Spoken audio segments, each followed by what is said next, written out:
to order. Welcome to meeting number 22 of the House of Commons Standing Committee on Industry, Science and Technology. Today's meeting is taking place in hybrid format pursuant to the House Order of January 25th, 2021. The proceedings will be made available via the House of Commons website. So that you are aware, the webcast will only show the person speaking rather than the entirety of the committee. To ensure an orderly meeting, I'd like to outline a few rules to follow. Members and witnesses may speak in the official language of their choice. Interpretation services are available for this meeting.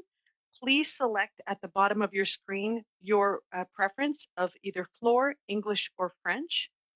Also, please speak very slowly and do not speak over each other. Otherwise, the interpreters cannot do the important work that they do. Before speaking, please wait until I recognize you by name. A reminder that all comments by members and witnesses should be addressed through the chair, and that when you are not speaking, your microphone should be on mute. As is my normal practice, I will hold up a yellow card for when you have 30 seconds remaining in your intervention, and a red card for when your time for speaking has expired. We have a lot of witnesses today. Please respect the time so that I don't have to cut you off. Pursuant to Standing Order 1082 and the motion adopted by the committee on November 5th, 2020, the committee is meeting today to continue its study on the development and support of the aerospace industry. I'd like to now welcome our witnesses. With us today from Airbus Canada, we have Monsieur Philippe Balducci, Président Directeur Général, ainsi que Pierre Cardin, Vice-Président Directeur Chef des Affaires Publiques. From Airbus Helicopters Canada, Mr. Dwayne Charette, President and Chief Operating Officer. De Stella Aeronautique Saint-Laurent, Monsieur Hugo Brouillard, Chef de l'exploitation et responsable des opérations. From Telesat, we have Daniel Goldberg, President and CEO, and Stephen Hampton, Manager, Government Affairs and Public Policy.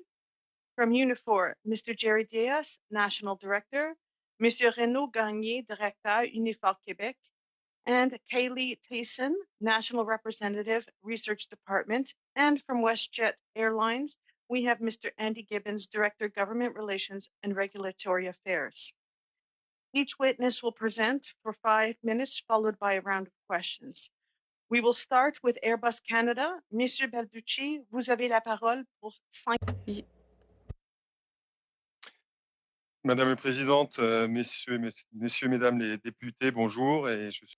Madam Chair, I'm very pleased to be with you here for representing Airbus Canada.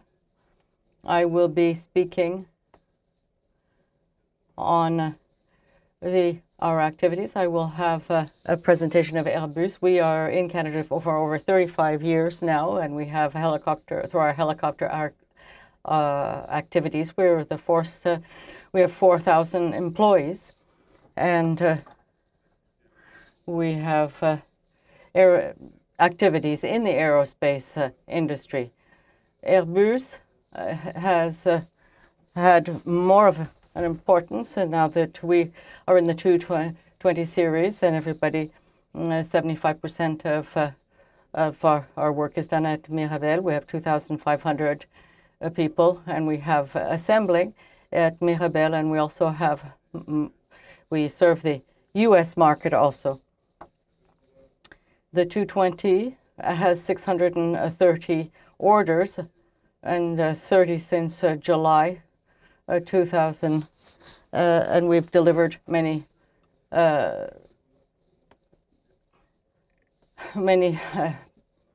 helicopters. We've been doing well. We also have the 220 has been impacted by COVID-19. Employment. When we arrived back in July 2018, there were about 2,000 employees in Mirabel on the program. We were pre-COVID about 2,800 employees and ramping up to get to 3,000 people. We had to ramp down actually, and to bring now or today we are 2,500 people. We were producing 4 aircraft per month before the COVID hit us, and preparing to ramp up to 5 aircraft per month in Mirabel. We are now 3 aircraft per month in Mirabel, and we expect to slowly ramp up back in 2021. We delivered 48 aircraft in 2019, all from Mirabel. In 2020, 32 aircraft were delivered from Mirabel and 6 from Mobile, Alabama. Which means that basically we can say that for the A220 program, the crisis has put us roughly 2 years backwards, with a significant impact as well on the commercial momentum. So how can Canada help the industry beyond just Airbus Canada? The first thing is, I think Canada needs to support first the airlines. The airlines are the pillar of the industry. It all starts with the airline, and then since 1 year, they are on the forefront of the crisis. With the border restriction preventing all international traffic to come back up, today we have about 20% of the 2019 levels on international travel. And airlines are suffering tremendously, both in terms of cash, in terms of operation, in terms of headcount, and massive layoffs. Other countries, are supporting their airlines. And Canadian airlines are at risk to be disadvantaged compared to international airlines trying to fly back to Canada. We will have benefited from government aid. And the second thing is to support, obviously, the industry, the overall aerospace industry. And it is important to understand that the aerospace industry is a global industry, which competes and partners across the world. And it goes from a few large OEMs to some very large tier 1 suppliers, but then down to a myriad of tier 2, tier 3, tier 4 suppliers, which can be small and fragile. The investments are very heavy and the lead times are very long.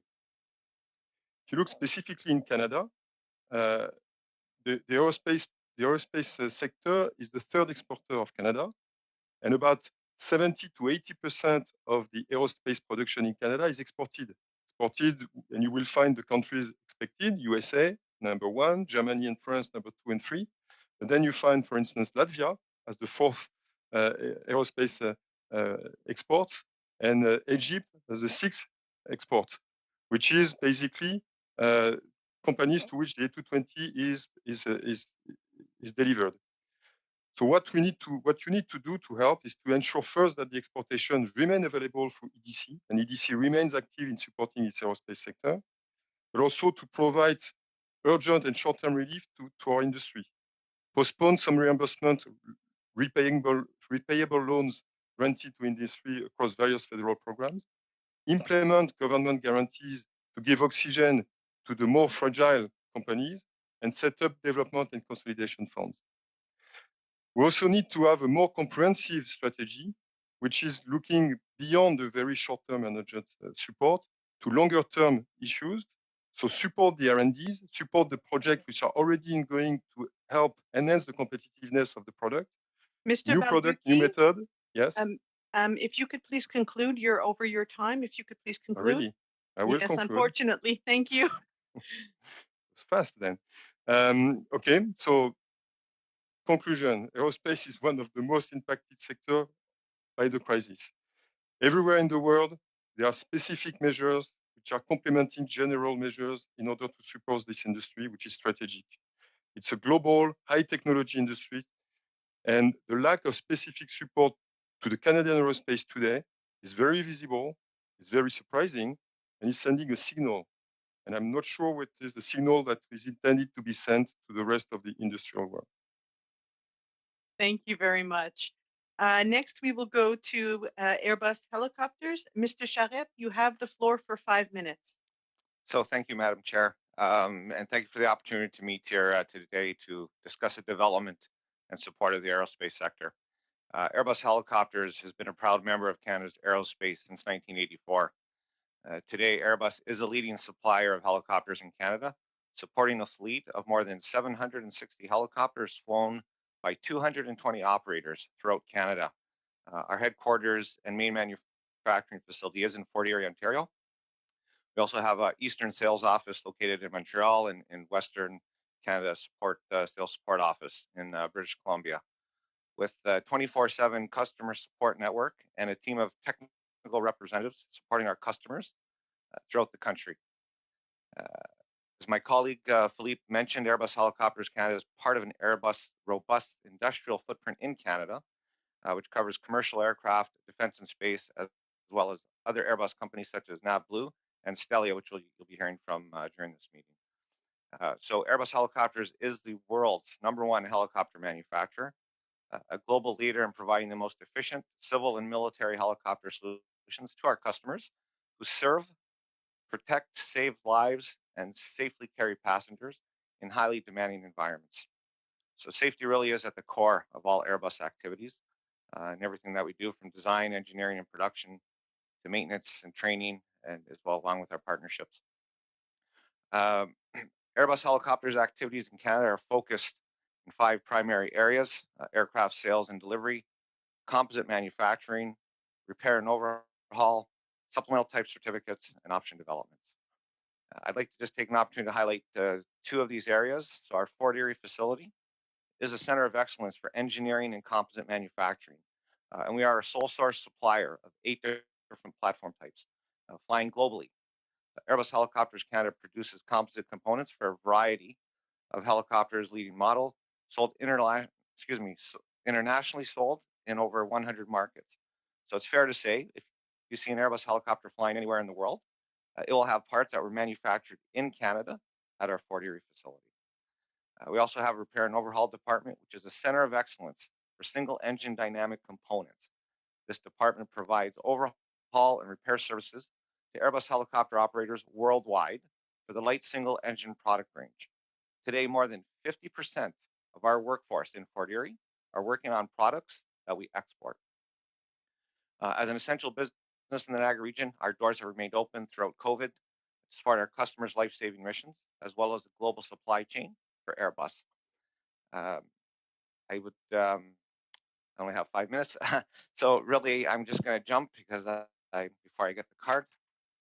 So would like to, when it comes to government notable parapublic organizations that fly Airbus helicopters include Nova Scotia Department of Natural Resources, Ontario Ministry of Natural Resources, and Stars Air Ambulance, which provides air ambulance services in Alberta, Saskatchewan, and Manitoba. Also, 7 of 8 police forces that operate airborne law enforcement units in Canada fly Airbus helicopters, including the Royal Canadian Mounted Police, Ontario Provincial Police, Calgary Police Service, just to name a few. On the commercial side, we have a number of key operators that fly in Western, Eastern Canada, as well here in Niagara, in our backyard. Helicopter operators in Canada have been deeply affected by the double whammy of COVID-19 pandemic and the severe slowdown in the resources sector. In 2020, many of our operators experienced their worst year in their histories. A number have already gone bankrupt or pulled out of the sector entirely. So as this committee considers means of supporting the aerospace sector through the recovery and beyond, I would encourage you to think broadly and remember that the aerospace sector includes helicopters. When it comes to government procurement, it is critical that those serving in uniform are equipped with the best tools and technologies available to perform their essential life-saving missions, protecting Canadians. We fully support strategies aimed at leveraging defense procurement to produce economic benefits for Canada, which is precisely what the industrial technological benefits value proposition. Mr. Charette, you keep cutting out. I'm just going to pause the clock 1 moment. Policy is designed, accelerating fleet renewal in the medium term. However, with 2 helicopter OEMs in Canada, it's important to ensure that tenders remain a competitive process where the winners are chosen based on the merits of their offerings and not due to political interference. Fair and open competition drives innovation and investment. And I can tell you that nothing undermines the desire of large multinationals to invest in a country more than when competition for government procurement are seen to be unfair, biased, or designed to favor one company over another. As I mentioned previously, 50% of our workforce is focused on producing products. Mr. Charette, if you can wrap up. My apologies. I hate to cut you off. If you could just wrap up, please. Absolutely. So I would say that finally, as mentioned, my colleague mentioned that we're investing heavily in R&D to put aerospace towards a cleaner, more sustainable flight. Canada has a real opportunity to partner with us on innovative projects and will reduce the environmental impact of both rotary wing and fixed wing air travel. We strongly encourage Canada to capitalize on that opportunity and to become a leader in that space. Thank you very much for the opportunity to address the panel. Thank you very much, Mr. Charette. We will now go to Stelia Aerospace. Monsieur Brouillard, vous avez 5 minutes. Mr. Brouillard, you have 5 minutes.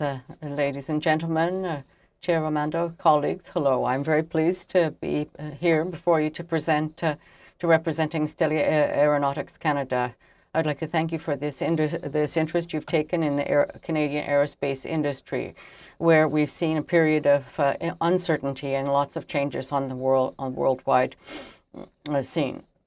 I'd like to give you an idea of our structure. We're 100% a branch of Airbus Group, and we produce metallic structures and composite structures such as seats for pilots, first-class affairs, and we test, qualify, conceive, design, and do seating solutions for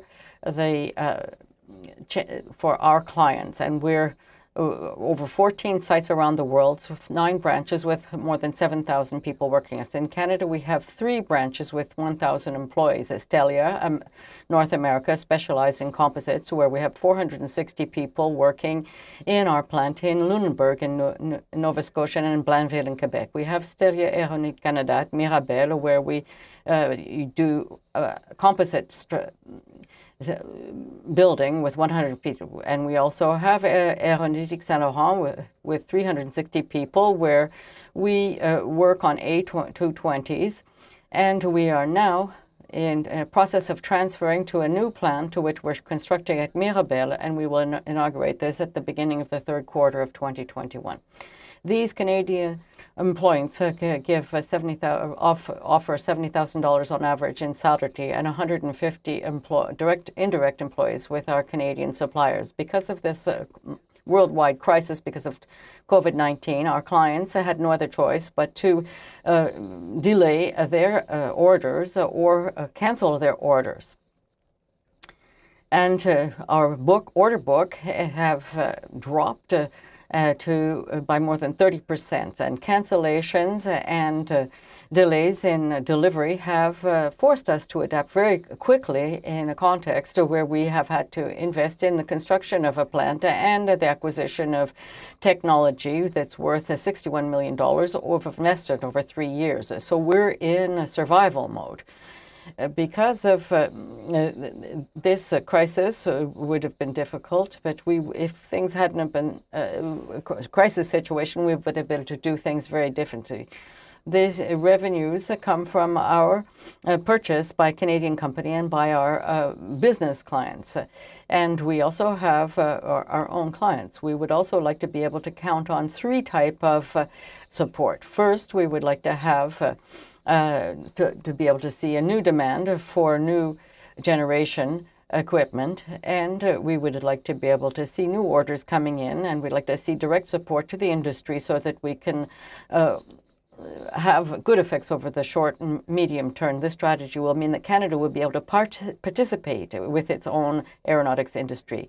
Direct aid and support for financial obligations, which we already have. We have a reduction of more than 30% in our business activities, and we need support programs to help us be able to meet a competition which is always stronger. We see that emerging companies that have a less cost in terms of salaries and taxation base, and we also see that we need to be able to invest on a good tax basis. Canada should have has had a strong aeronautics industry with all of the local suppliers, and we've been able to contribute to the development. Competition is stronger than ever, and I would like to share some of my personal experience with you. I had the opportunity to be able to set up different plans in emerging economies in countries such as Mexico, Tunisia, Turkey, and in Morocco, and in certain Asian companies where they have quality jobs and where they massively invest to be able to support the development of aeronautics. And China has even decided to even go above and beyond this with their own development. Stelia Canada has chosen to be close to their clients, where they have all of the know-how within the aeronautics industry, and we want to be able to increase our competencies. And we are now where we have lost ground, and it may be difficult to recover. And the conditions need to be in place to be able to protect what we already have and to be able to remain attractive and to be competitive. Madam Chair, ladies and gentlemen, members, I would like to thank you for your interest and for your time. Thank you very much, Mr. Brouillard. You were exactly 5 minutes. Presentation is by Telesat. You have the floor for 5 minutes. Hey, thank you, Madam Chair, and thank you for the invitation to participate today. Telesat is one of the world's largest and most innovative satellite operators, operating for over 50 years from our headquarters here in Ottawa. As a proud Canadian company, we play a central role in Canada's connectivity infrastructure. This hearing comes at a critical time for the aerospace sector, including the commercial space industry.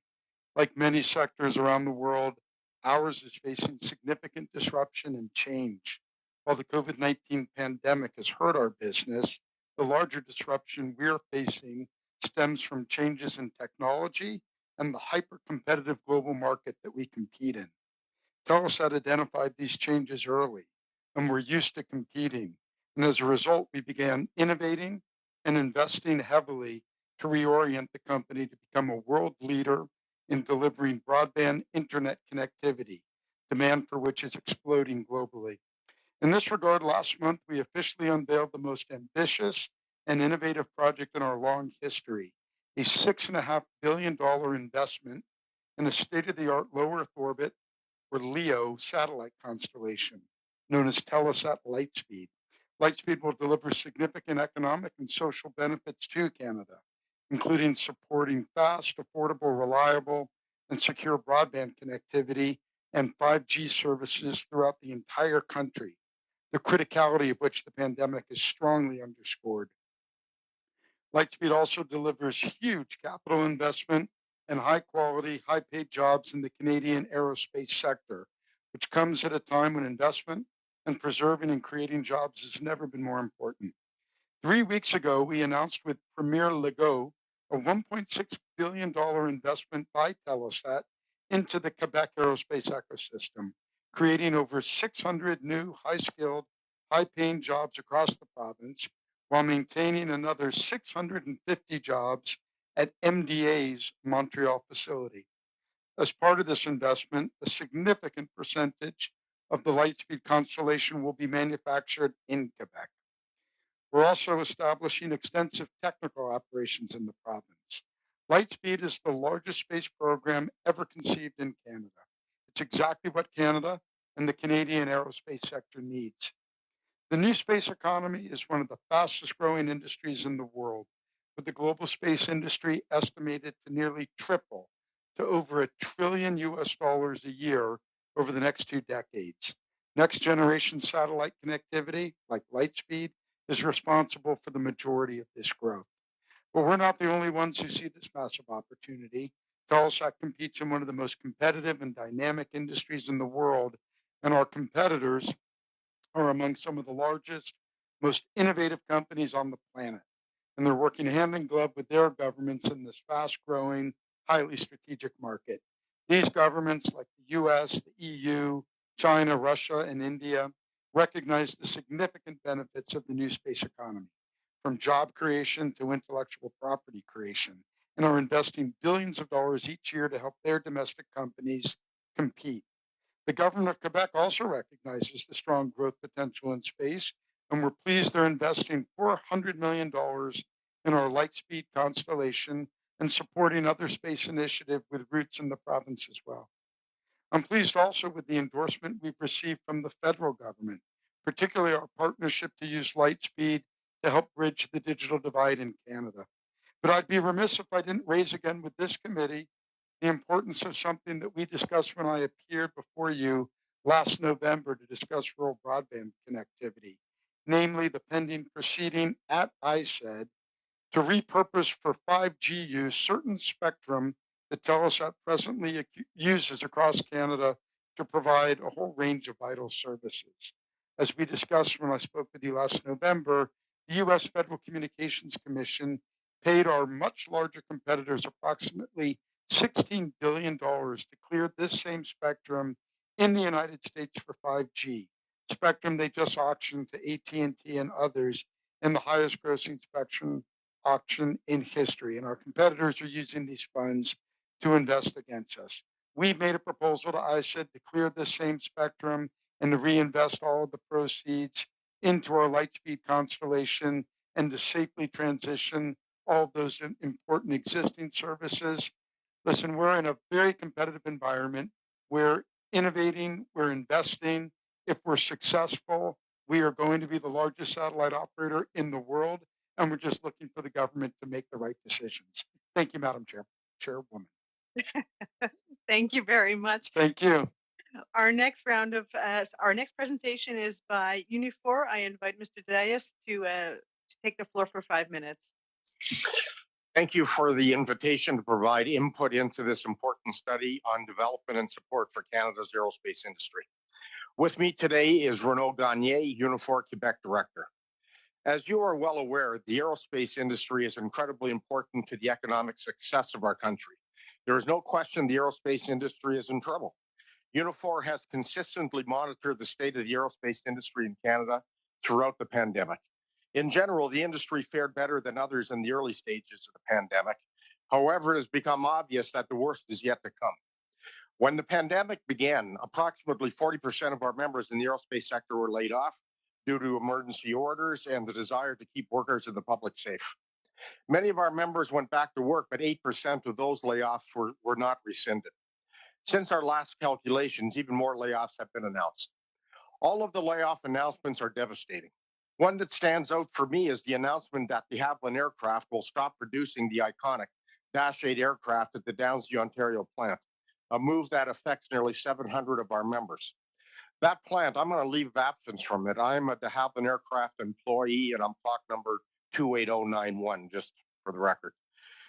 The current build schedule shows end of production in May of this year.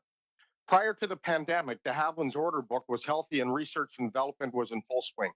Around the world, thousands of aircraft were grounded and the order book at the company quite literally emptied. Regional routes are predicted to be the first to recover. This is the Dash 8's market.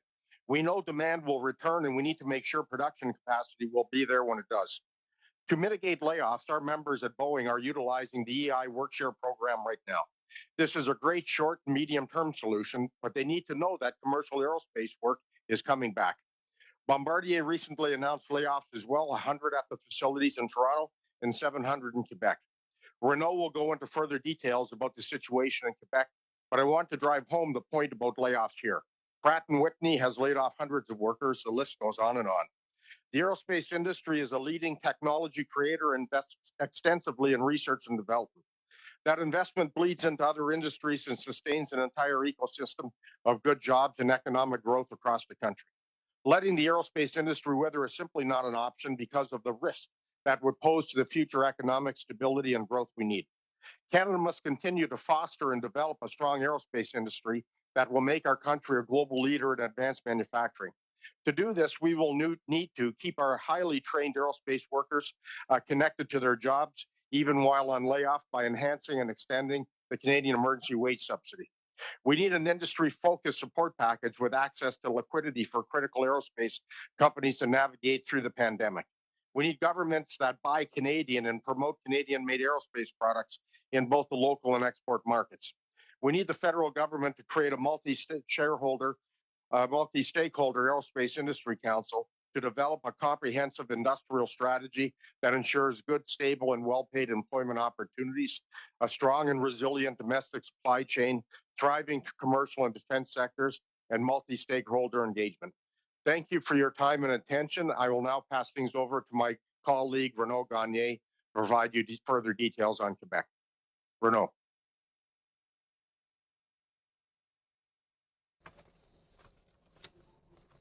Yes, hello. Thank you very much, Jerry. I'd like to begin by commending the initiative of the Bloc Québécois and also the members of the committee who have decided to move forward with this important issue. I echo many others who have testified before you, but it's important to say it again, because we must do everything we can to ensure the sustainability and the development of the aerospace sector. This is an appeal, and beyond the crisis, we must also ensure that we have a framework that ensures that the aerospace industry remains among the leaders in the world. As Jerry has told you, hundreds of our people have been laid off over the past year. And there's 60,000 jobs in Quebec, so that we know that the fleets have remained grounded, and we know that we need to continue with the work of maintenance and military contracts and innovation such as respirator, and that has enabled us to maintain jobs to a large extent. And I believe this data should inspire us and guide us in finding solutions. For example, ensuring that our contracts for the purchase and maintenance of government, military, and emergency aircraft are awarded to Canadian companies. This is fundamental.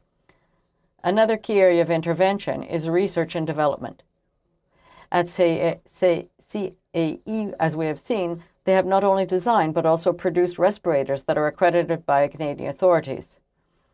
And today, they produce air purifiers that are extremely effective in cleaning the air and the surfaces of our buildings and getting rid of viruses, as is done in planes and in schools. Mr. Bernier, you are out of time, but could you please conclude? Yes. So I think that I'd like to say that it's very important to invest and put the tools and programs in place that will adequately support the industry. Merci beaucoup. Thank you very much. Next, we have Mr. Gibbons from WestJet. You have the floor for 5 minutes. Thank you very much, Madam Chair. I really appreciate the opportunity to speak with you and committee members today and contribute to your very important study. Over the last 25 years, WestJet's investments have fundamentally improved commercial aviation in Canada and been an essential and key contributor to Canada's aerospace sector.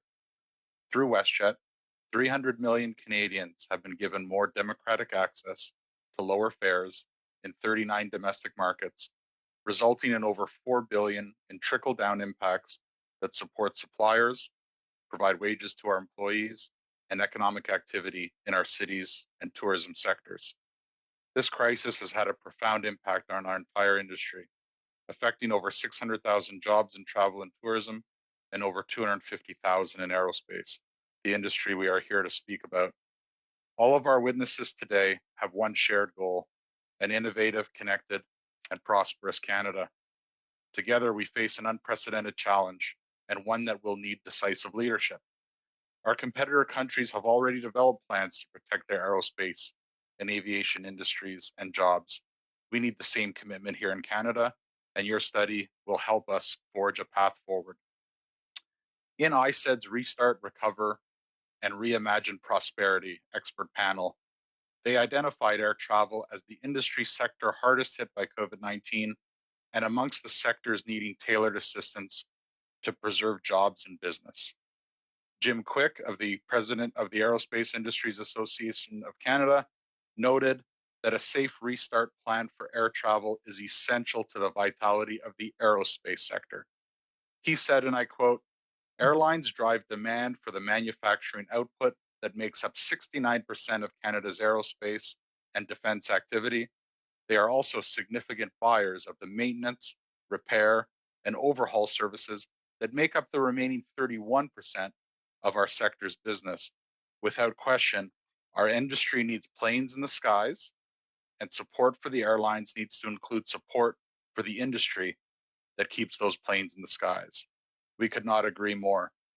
In that Industry Council report, it communicated the aerospace sector's vital importance to Canada, which included over 31 billion in revenues and its value chain of over 20 billion in contributions to GDP, with 160,000 direct jobs tied to the Canadian economy.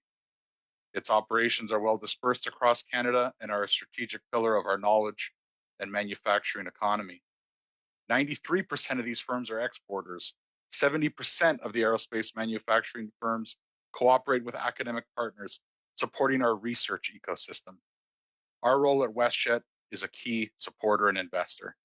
In 2019, our investments totaled $2.7 billion with our suppliers and netted $5.4 billion in economic output, with 25,000 jobs associated with running our business.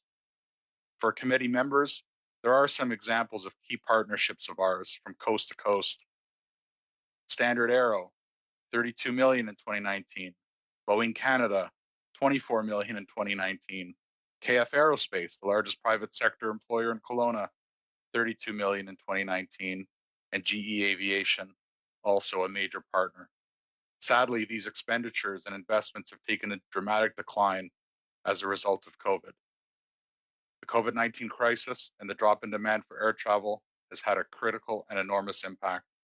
Our industry is reporting losses in revenue of over 40%. 95% of our companies are reporting various levels of shutdowns. But Madam Chair, it's not just the jobs. These companies are central to the community and cultural fabric of Canada. They invest in R&D and anchor vital aerospace hubs. A recent survey WestJet conducted of our key suppliers showed that 94% of these companies invest in key community priorities like Indigenous rights, environmental organizations, and local charities. We continue to work collaboratively with our partners to plan for Canada's economic recovery. At WestJet, we are not seeking policies that strictly support our bottom line. We are seeking a recovery framework that will lower the cost of travel for Canadian families, ensure our workers have appropriate wage supports, introduce green credits and continue to green our fleet, and ensure that Canada has a competitive global airline based in the West. There are two main priorities we recommend this committee include in its report. The first is that given global uncertainty, we believe Canada must prioritize domestic travel and negotiate a transparent and clear policy with provincial governments. This could be based on COVID levels or based on the percentage of Canadians vaccinated. We believe this should be a priority item, and we also believe that Canadians should see their country safely this summer. The second is to transition the Alberta pilot project on arrivals testing and include funding for testing in the upcoming federal budget. The relationship between testing and quarantine requirements must evolve, and we note and appreciate the Prime Minister's commitment to work on this. To conclude, Madam Chair, we thank our employees who have suffered so much, but we continue to serve Canadians. Everyone in our company continues to fight for you. Our approach to this crisis has been rooted in our commitment to serve Canadians and conduct ourselves in a transparent manner with all levels of government. We will continue to be a collaborative partner with all of you as we work towards a safe and responsible recovery. Thank you. Thank you very much. And with that, we will now start our rounds of questions. And again, if you could keep an eye on the screen so when you see the cards, you know where you're at in timing. So our first round of questions goes to MP Dreeshen. You have the floor for 6 minutes. Thank you very much, Madam Chair. And I just a couple of thoughts that I had. I know, and I'd like to speak to the folks in WestJet. We do still travel some around this country, and of course we use WestJet. And I must say that when we go into our airports and when we're on your planes, we feel safe, and I think that's an important aspect. And I really want to emphasize the Alberta pilot project for arrivals. This was something that was very critical, and of course it got short-circuited with the announcement that there was going to be, these quarantine hotels and that sort of thing. You had mentioned that perhaps the Prime Minister was looking at new initiatives, but quite frankly, that whole policy has caused some great consternation. I'm just wondering if you can tell the committee what the impact was, because I know earlier on the 72 hour when the announcement was made that anybody outside of the country had to get a test 72 hours before they departed. They didn't know what test it was. Your people were expected to be the policemen in these other countries. and of course, when you would arrive in Canada, if it wasn't the right test, there was serious concerns there. So could you talk somewhat about the impact there? I know that there's laid off staff, slashed routes because of these issues. What has been that impact, and what do you see as a way forward? Because of course, your industry has not been one that has caused a lot of issues. Thanks for that, and thanks for flying with us. Really appreciate it. Look, Mr. Dreeshen, through you, Madam Chair, just quickly on impacts. You know, prior to COVID, we had over 14,000 active WestJetters, and today we're just shy of 5,000. So absolutely nothing short of devastating for our people. And if you know our people, you know, it's not just a job for them. They love our company and love what they do. So I won't get into the fleet statistics. You know how much we're down. I would rather focus, as you said, on the path forward. And, you know, we understand the hotel policy to be a travel deterrent, and job well done. It has deterred travel, specifically designed to do so. But while we are deterring travel and while we are taking extreme measures to curb variants and other things, now is the time to properly plan for the summer, to properly prioritize domestic travel, and to replace the hotel policy, which is a deterrent, with something like the Calgary pilot that balances all of these objectives. And it was Dr. Hinshaw herself, a member, who talked about how the Calgary pilot actually was one of the reasons she was able to catch the variant and to curb the spread of the variant. So we can use testing as a tool instead of the blunt instruments like hotels. And we're hoping to transition. And I just want to flag for you, we did agree with the government to pull down our sun flying. That's not a happy day in our company, but we did agree to do so. And the Prime Minister did come out and make two commitments. He committed to the safe restart of the travel and tourism sector, and he committed to reviewing the relationship between testing and quarantine. So, you know, we're hopeful. We appreciate those words, and now we really are focusing on that plan. And what will Canada's restart plan be? Finally, for your interest, I would look at the United Kingdom. The United Kingdom put out a restart plan for their country, and it included aviation and travel and tourism. And they set a very clear date. They said that on May 17th, they intend to open. And I think setting dates and goals and ambition is important. It doesn't mean you care less about COVID, but what it does mean is that you recognize the critical nature of this work and our employees. And let's be clear, a restart is what is going to get our people back to work. Thank you. And my next question, I will talk, to Telesat. We had a great discussion previously on rural and remote broadband, the issues that exist there, and of course, great news about the setup as far as LEOs are concerned. The Lightspeed program, again, this type of technology where we're allowed to use our the skills that we have, intellectual skills and manufacturing skills is so important. I think one of the other questions that you mentioned was the concern about spectrum and how we are no longer, or we fear being non-competitive with some of these other countries. And of course, when we're in such a global region, it makes it makes our competitiveness such that we could be in bad shape. So I'm just wondering, what could we be doing as far as research and development is concerned, or how can we deal with the spectrum issue? Thank you very much for the question, and the implicit recognition in the question that we're operating in a global industry. We don't have the ability to have one set of rules that only applies in Canada, and the rest of the game is played very differently outside of Canada. So I'd say two things on the spectrum file. We really need to see our government here in Canada follow the direction that's been taken just south of the border, clearing the exact same spectrum. If our competitors cleared the spectrum and received $16 billion, and we cleared the same spectrum and aren't compensated, there's no way Telesat's going to be able to compete. And then beyond that, I'd say on the research front. I'm sorry, Mr. Goldberg. I don't want to cut you off, but we're over time. Our Thank next round of Thank you questions for the goes to MP Asasi. You have 6 minutes. Thank you, Madam Chair, and thank you to all of the witnesses who have appeared before our committee this morning. Now, if I could start off with Mr. Diaz. Mr. Diaz, as you know full well, part of the reason that our aerospace industry has done as well as it has in the past is because of our workforce.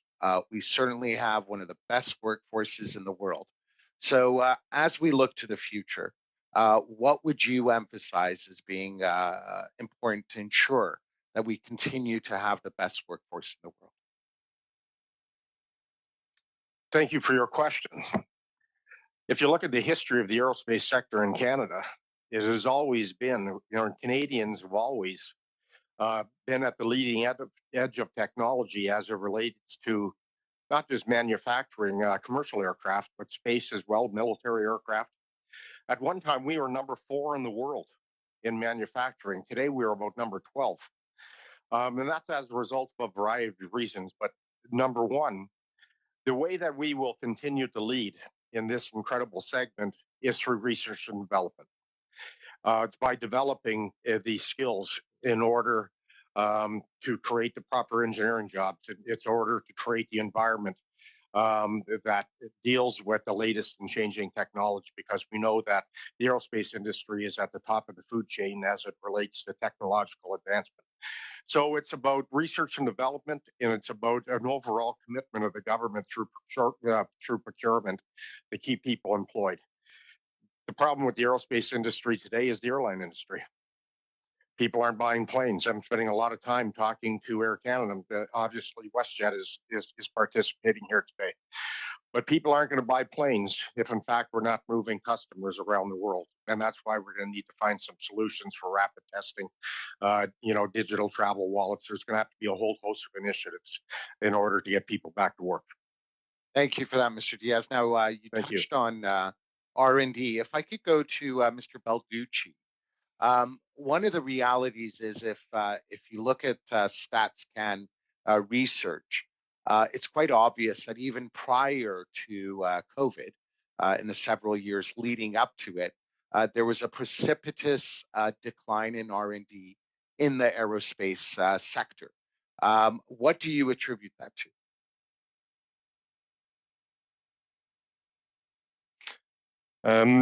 So I assume you refer to the decreased R&D in Canada. Yes, that's right. First, you have to realize that in terms of the R&D spent overall in the overall aerospace activities, at least for commercial aircraft, it's actually been the opposite. There's been quite an acceleration of R&D with new development programs, be it I would say in the main the two main contributors, which are Boeing and Airbus. With the development of the 787 on one hand, the 350 on the other hand, and then the MAX and the NEOs and so on. I think it's difficult for me coming from Europe, and I apologize because my hometown is Toulouse, where there is a lot of obviously of interest of aeronautic actions, and not only commercial aerospace but also space, Mr. Goldberg, where aerospace is almost like a sacred cow. Everyone strives for aerospace. Every student dream of working there. Mr. Balducci, I couldn't agree with you more. It is a very, very significant sector. But just wondering, as we look to the future, how can our government ensure that there is more in-house investment in research and development as well? Yeah. So I think there's several things. First, we need to rehabilitate somehow the aerospace sector in front of the students, in front of the general public, and to remind that it is an industry, and it is a high-tech industry. It's not only a low-tech industry. It's not, there is a lot of hype about digital, but actually you find a lot of digital activities in the airplane, and I think we need to pass that message around, that it is not a 20th century activity, it is a 21st century. And then you need to support some first existing projects that exist. And I'll take the example of the A220, if I may. Today, the A220 is the cleanest aircraft. It is clearly a green aircraft, and there is a lot of actions about looking for the next generation, looking for hydrogen, electric, and it's right. We need, and I think Canada should definitely support this very long-term initiative.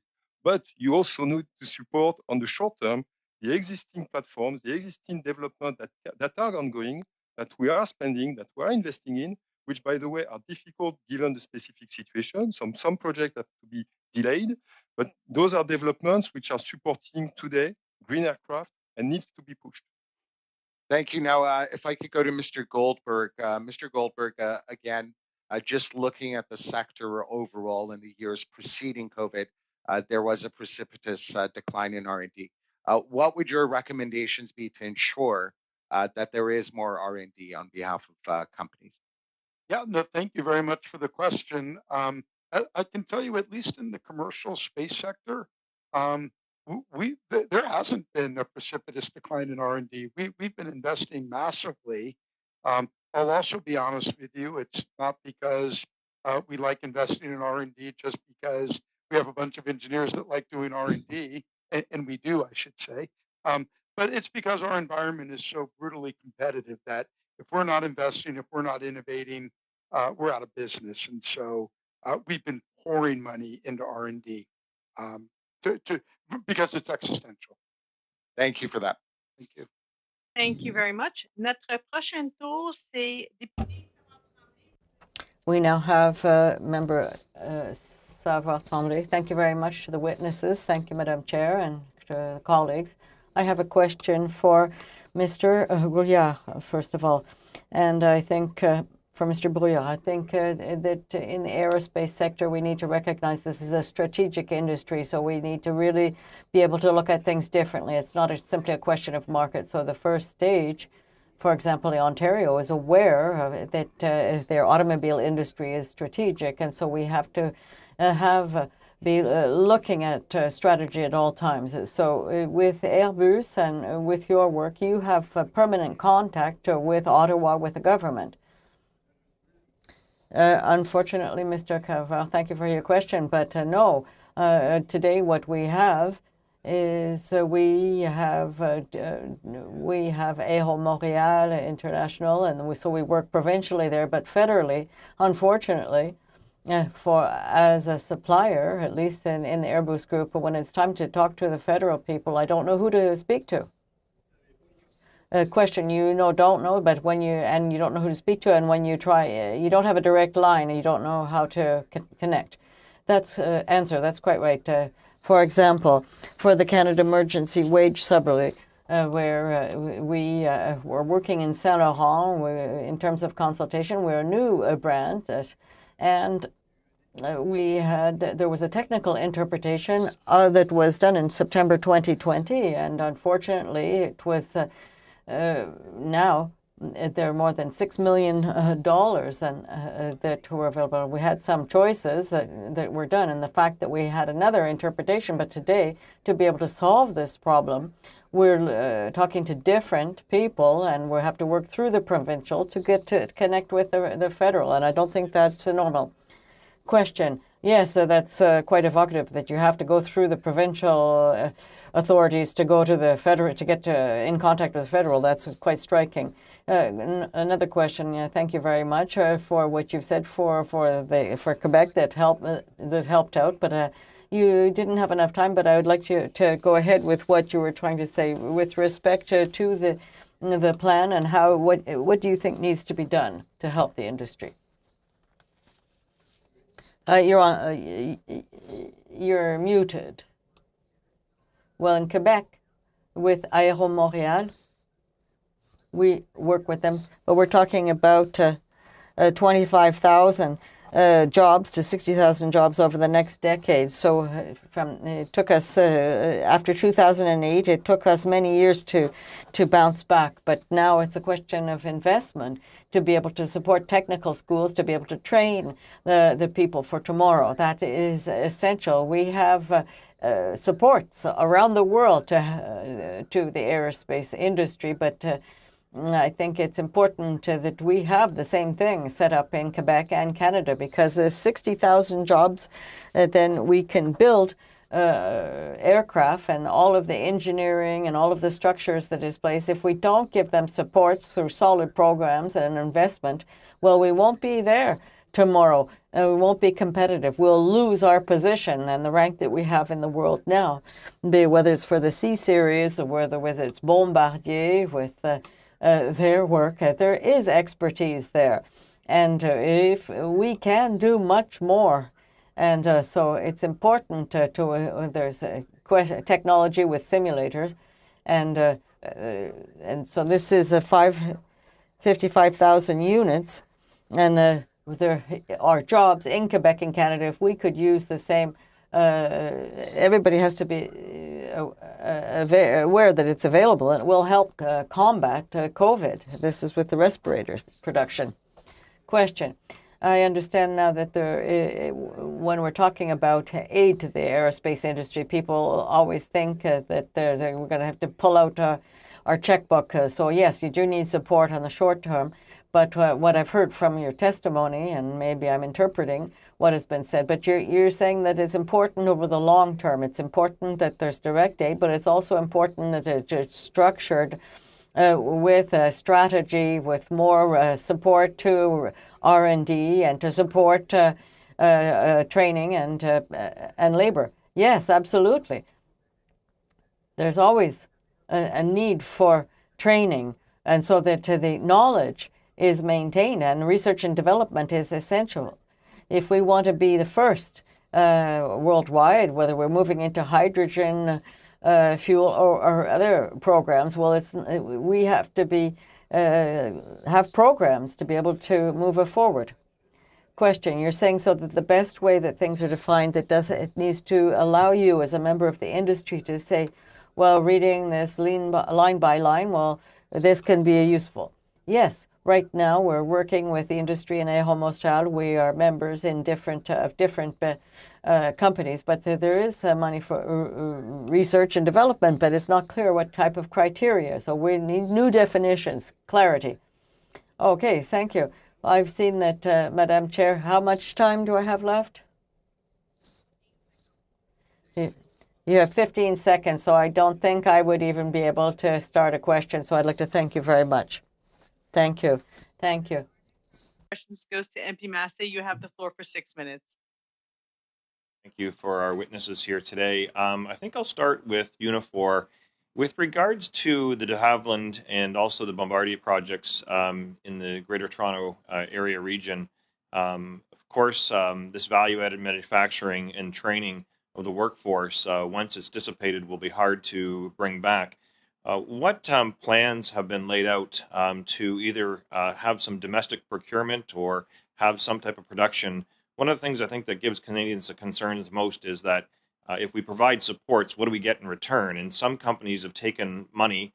Some of it's gone offshore. Some of it's gone to bonuses and executive salaries and hasn't been put towards working our procurement products that keep Canadians working. And if we keep them working, then they're off employment insurance and CERB and other things. So perhaps Unifor can provide some of the solutions that they're projecting to do the recovery, especially for the Dash 8, as well noted. That's a regional carrier, so if there's a political decision to keep regional airlines connected, then perhaps modern air fleets could actually be part of the solution to keep both things going.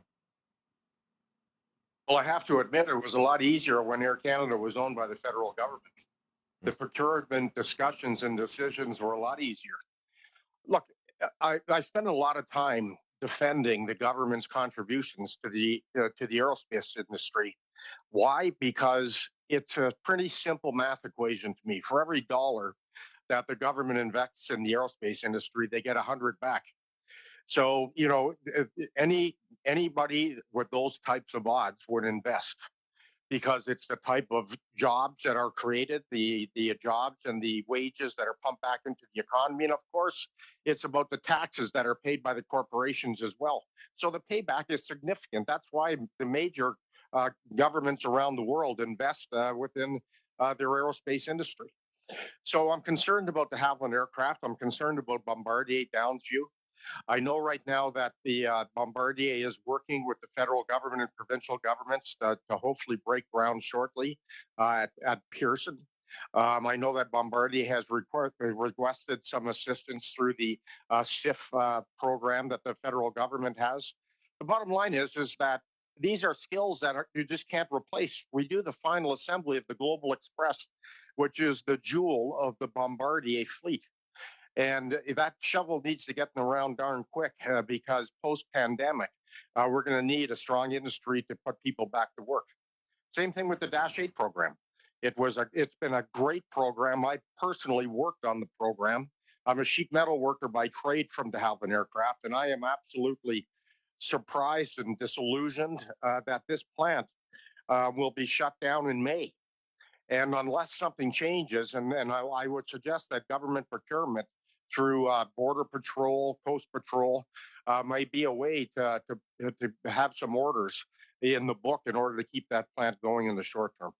Thank you for your questions. Yeah, and just to confirm, to follow up the consequences, you've been able to negotiate benefits for drug coverage, pensions, and other training and health and safety. So all those things will be lost. I mean, this is why we put forth a pharmacare motion, because most Canadians don't enjoy some of those things. But if those members lose their jobs, that's an extra burden that's going to go back on Canadians, because they'll not have to go to the general public system after being punted from their job with no procurement strategy in place. Look, there's no question. These are highly skilled, well-paid, working-class jobs that provide employee benefits at the top of the food chain. I mean, it's consistent with, the top manufacturing jobs in this country are the most technical jobs in this country. The wages and benefits reflect the contribution and the type of industry they're in. That's why we can ill afford to lose these jobs. I think about my members that work at McDonnell Detwild, make satellites, build a Canadarm for the space shuttle. I can walk right through it all. This is an important industry to this country. It's a $25 billion a year industry, $25 billion to the GDP, over 200,000 direct and indirect jobs. You have to ask yourself, are we better off as a nation without these jobs, without this technology? And of course, the answer is no. Yeah, there's no doubt. Manufacturing is not dead or over. It's actually just shifted most of it outside this country for unfortunate reasons. I want to move quickly to WestJet. With regards to it was nice that you did mention the pilot project in Calgary. There was a land border one as well too. I think what probably did them under was politicians traveling to Mexico and other parts of the United States to actually go vacation is the reason you probably have that. And it's ironic because it was a partnership between the federal government and the Alberta Conservative government. But that being said, have you refunded your non-Canadian travelers, like in Europe and other places, for WestJet as customers? Did you refund those outside of Canada? Yeah, we sure have complied with that, and I'm glad you brought up refunds, because we are the only airline in Canada progressively and proactively refunding guests whose flights that we canceled, which is the European, EU, and US standard, which you mentioned, Mr. Massey. So yes, we have been very proactive and very progressive on that issue, and proud to be so. And I appreciate that. And what was the reasons for that? You weren't forced by the government to do that. And how does that make you different or more vulnerable than other air carriers if you've actually had those expenditures? Yeah, good question. I mean, everything's been a balance. One of the unfortunate and unintended consequences of our refund decision is our travel agent and travel advisor partners. So, it's been a series of interconnected webs and difficult balancing decisions. But you asked why? I think it was in our statement on October 24th. We did it because it's the right thing to do. And as soon as we had the opportunity to do that, we made the decision. And I appreciate you noting, doing the right thing for Canadians is not something the government has to extract from us. I think that's an important principle, and I think that's what guides us when it comes to some of these decisions. So thank you very much. Unfortunately, Mr. Thanks, Massey, you're Madam out of Chair. time Thank on you. that one. So we'll start our second round of questions. Our first round of questions goes to Député Généreux. Vous avez la parole pour 5 minutes. Merci beaucoup, Madame. Thank you, Madam Chair. Thanks to all of the witnesses. Mr. Gibbons, I see that you have had to cancel Boeing, your order for Boeing 747. So COVID has really had a huge impact on the construction of aircraft. I'm Sorry, Mr. Belgici, you spoke about a signal, and I think Tuesday it was Aéro Montréal who was saying that Canada had really let down their aerospace industry over the last 5 years and over the last year, where there was really nothing for directly for the industry, none of the access support to which most Canadians had access to. So today, would you say that when people like WestJet have to cancel orders, what kind of long-term impact is this going to have if we think about the future, where we can talk about the past, but what's happened over the last 4 years? It's important to see what's going to be happening over the next few years. So what are the elements in terms of strategy that the government of Canada should put in place to be able to support the industry? Well, first of all, you're not the first to mispronounce my name, don't worry. But yes, I think that the signal that is being sent can have long-term consequences for Canada, and I think it's very dangerous, this signal. Today, what is being said is that the aerospace sector, especially the commercial sector, this is a global industry, and there is a supply chain that is worldwide, and so of course they're going to be going to areas of the world where aeronautics it does get support and where it's considered as a strategic part of the economy. And this is not what is understood by the aeronautic world, generally speaking. Where Canada seems to be the only country that does seem to have a performing industry, and so these people hear this Canada's position, and so first of all, there needs to be urgent support to those that are weakest, and there are weak elements, and I think Suzanne has already spoken about this, that we know what needs to be done, and we have to help the airlines first and foremost, because that's where the orders come from, and there has to be help to innovation. And when you talk about innovation, and this was one of the questions that was asked of me, so you need to think about innovation long term, but also with products that do exist. You can't just think about 2035 or 2050. You have to think about living between now and then. So you have to think along those lines. Thank you very much. In La Presse, over a couple of weeks ago, that Mr. Bain from Montreal company had an interesting article, and they were talking about the organization of the aerospace industry. So you can send up as many satellites as you want, but at some time you're going to need to manage the traffic. And I think all of this traffic for all of the satellites that are in orbit, and there are more coming, because Mr.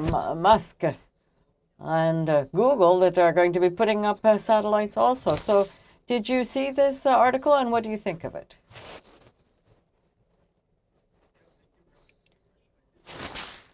We've had good cooperation with his company, North Star, over the last little while.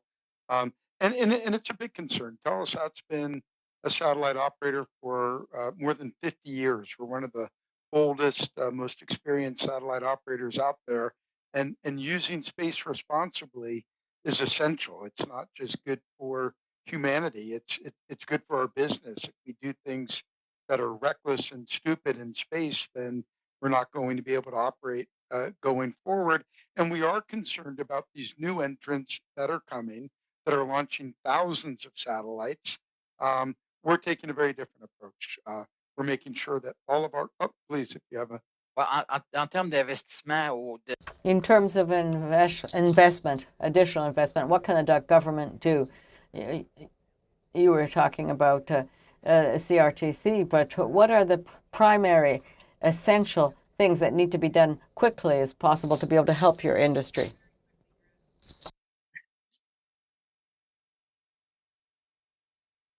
Madam Chair, am I allowed to, a quick response? Quick response. Quick.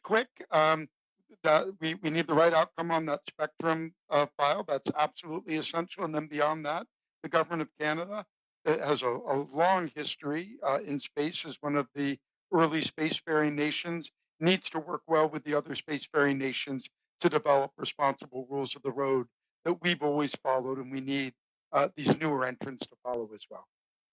Thank you very much. Our next round of questions goes to MP Erskine Smith. You have the floor for 5 minutes. Thanks very much, Madam Chair. I want to start, Mr. Gibbons. I agree, by the way, that the travel rules ought to be altered, and we should have a much stronger focus on testing, and I think that would be better for everyone. When we look at the potential federal support, we've seen the federal government commit to supporting the airline sector. When we look at the crisis in 2009, and you had a conservative government of the day that supported the auto industry and took equity. When you look at what Germany has done with Lufthansa, a significant bailout, but again, taking a government stake. Is this something that the federal government ought to consider? And if not, why not? I'm not sure I follow your question precisely. I mean, it's up to the federal government to determine what they think is in the public interest, and it's up to us to determine what's in the interest of our employees and the communities that rely on our investments. That's an absolutely fair answer. So you think it's fair then that it's on the table? And I guess I put the same question, Mr. Dias. You think it's fair that be on the table as a matter of negotiation then? Not up to me to determine what the government thinks should be fair and on the table. All right, fair enough. Yeah. And when it comes to Mr. Dias, you've commented previously in respect of the auto bailout to say maybe Canada got rid of its shares too quickly and should have maintained those shares. But in the case of the airline sector, you haven't been so forceful to say that there should be an equity stake. And I'm curious to know why.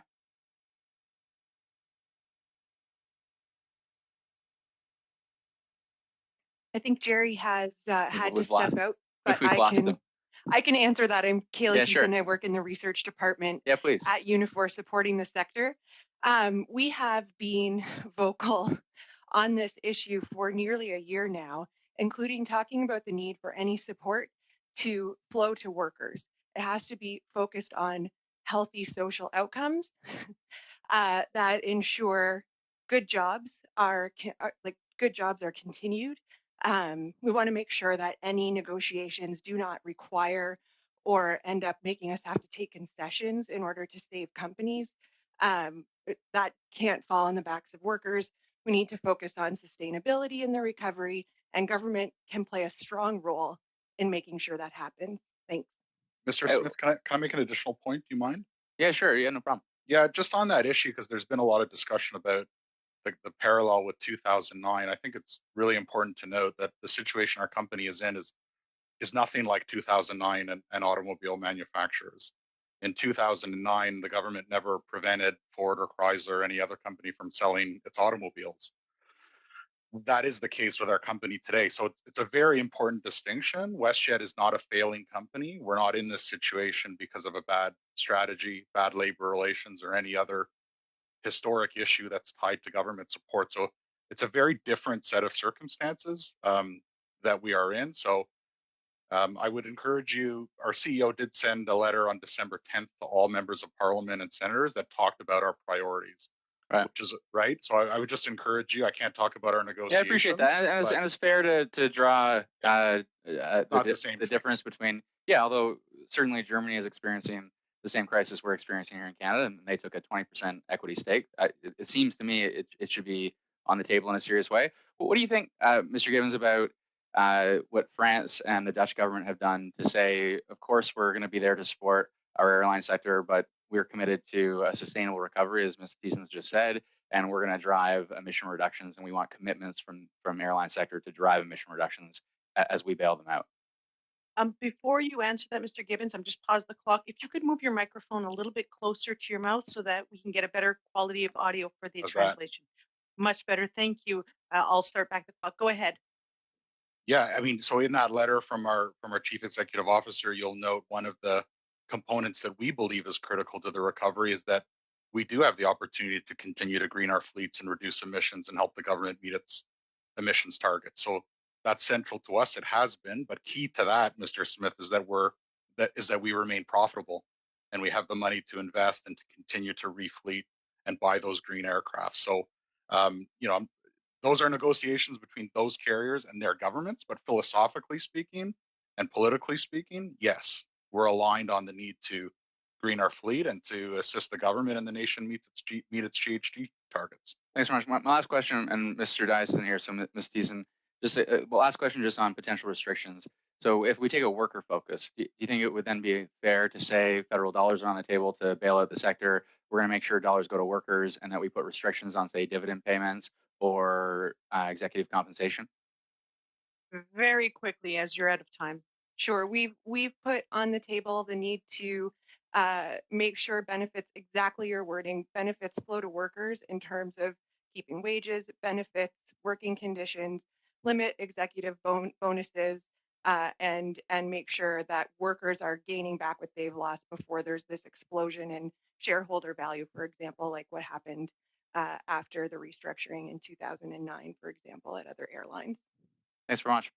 Thank you very much. Notre prochain tour, c'est député Lemire. Vous avez... The next turn was Deputy Lemire. You have 2 minutes and a half. Thank you very much, Madam Chair. When we listen to Airbus and other aerospace industries, we get the feeling that you have a worldwide reach and that you need to have a foreseeable system within a performing ecosystem. However, when you look at the actions of the federal government, you're saying that that doesn't contribute. Could maybe the federal government do you think there are going to be limitations to the investments to Airbus in the future? Answer. Well, it's similar to the preceding question.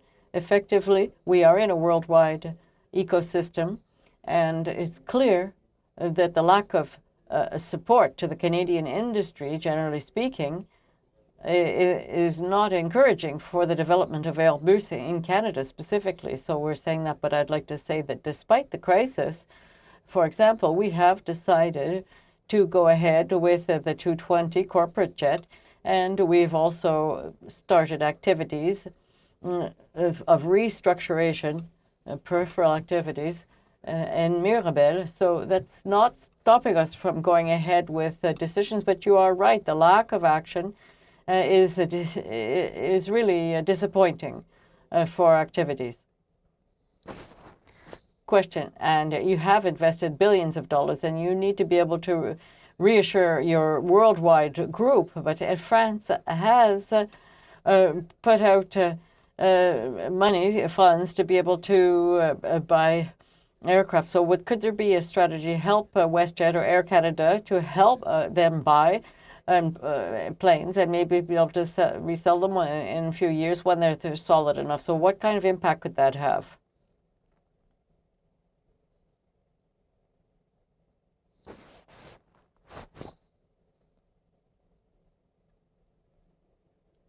Is it my internet or is everything gone down? I can hear you, but I just wanted to check with the time if it's possible.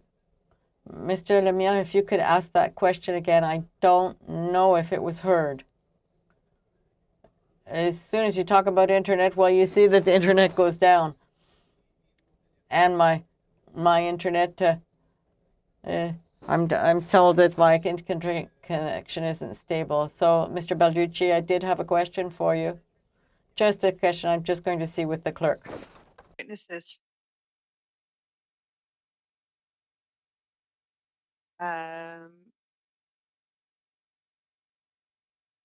Bon, si vous me permettez, je pourrais peut-être y revenir parce que... Well, if you could allow me, maybe I could go ahead with another question. Well, what I can do, we can check on what's happened, and maybe I could add some time on the next round if we're able to reconnect. Okay. Well, I don't see Mr. Diaz either. No, that's right. So what I'm going to do, Mr. Lemire, I'm going to add a 30-second to your next round, so we're going to try and contact them. Is that fine? Okay, no choice. Thanks a lot. While we're trying to reconnect the other witnesses that we've lost, we will go to MP Massey. You have the floor for 2.5 minutes. Thank you, Madam Chair. My first question will go to Unifor again. Real quick, with regards to the members, can you elaborate a little bit about how many contributions that they make on a regular basis? They pay into dues. Dues go to United Way and other things in training and supports for workers. So perhaps I just want to make sure that's not seen as one-sided. When we invest in the workers are also reinvesting back in our community. I think that needs to be made clear.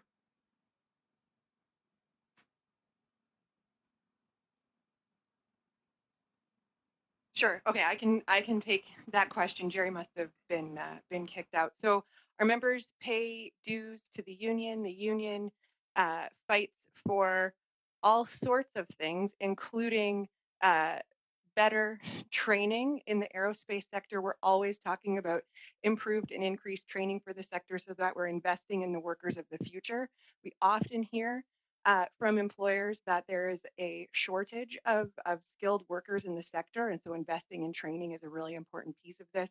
And we partner with employers and with local, particularly in Quebec, actually with local educational institutions to make sure that that training is available. It's certainly something that we would encourage the federal government to invest in more as well. Many of you have actually seen our document that lists all of our recommendations to government on this issue, and I'll be happy to make sure that that's sent to each of you. And then in addition to that, we do have things like the Social Justice Fund, where a portion of members' dues is donated to different organizations. And our members often work together to collect money that is donated in their communities as well to make sure that there is this cyclical sort of improvement in the community for everyone. I hope that answers your question. And Renaud, it does, and I think that if you're not familiar with it, you probably don't quite understand it. I come from a community that actually sees this every day because it's not just one-sided, and I just don't want that to impress it. As well, too, there's also a training program to do specifically for gender and racial equality and so forth. Is that not correct, that you continue to work on those programs to fill the gap in a traditional workforce that has been very much discriminatory to those groups? Yeah, absolutely. We have training programs connected with the shipbuilding sector, specifically in other trades groups, to get women in trades, Indigenous people in trades, to make workplaces more welcoming for people who have been traditionally excluded because they have faced discrimination. It's not about changing the individual, it's about changing the workplace so that it's more welcoming for everyone. And I highlight that as because of the pandemic and the effects on those groups. Thank you. Thank you very much, Mr. Massey. We'll now turn the floor to MP Baldinelli. You have the floor for 5 minutes. Thank you, Madam Chair, and thank you to all the witnesses for being with us today, and thank you for your comments. I'm going to direct my comments to Mr. Charette with Airbus helicopters, if I could. First of all, I'd like to thank Airbus helicopters for deciding to locate in our riding, and they've been there since 1984, so thank you for that. I also had the opportunity to tour the facility this past summer with Mr. Charette, and I was quite impressed. So my question to you is this: I mean, as we look to sustain growth post-pandemic, what is it in terms of needs that are required from the federal government? When we had met, we had talked about issues with regards to training and retention and I